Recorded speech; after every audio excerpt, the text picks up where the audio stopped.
bo'la, jim bo'la. 5 bo'lingan 9. Ikkita qalamni joyini o'zgartiring, ifodani to'g'rilang. Qanday bo'ladi? 5 qo'shilgan 3 teng 8.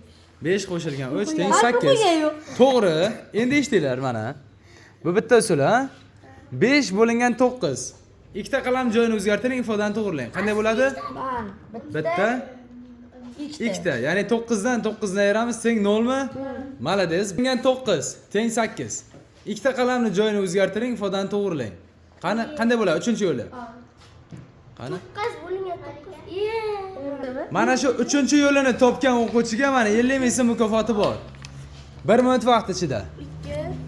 Tushundinglar, ha? Vaqt ketdi. 5 lar yo'q. 5. 3-yo'lini topgan o'quvchiga 50 ming mukofoti bor. Hozir ustoz. Hamma qo'limda tortsin-da. Hamma. Birinchi o'yla-o'ylarda. Mana desa bo'lmaymi? 1 minut vaqt ichida topgan o'quvchiga 50 ming so'm pul mukofoti bor. 50 ming so'm. 5 bo'lingan 9 teng 8. Ikkita yo'li aniq, 3-yo'lini topishimiz kerak. Qani? Qani? Bitta. Ikkita yo'li aniq, 3-yo'lini topishimiz kerak. Qani? Qani? Bitta. Ko'paygan bo'lib qoldi. Bo'lmadi-ya? Qanday bo'lishi mumkin? 9 kara 3 27 bo'ladi. Bo'lmas.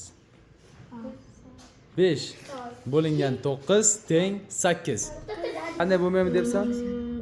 Mana video. Bitta. Yana 8 o'rtasiga. Yo'qsak.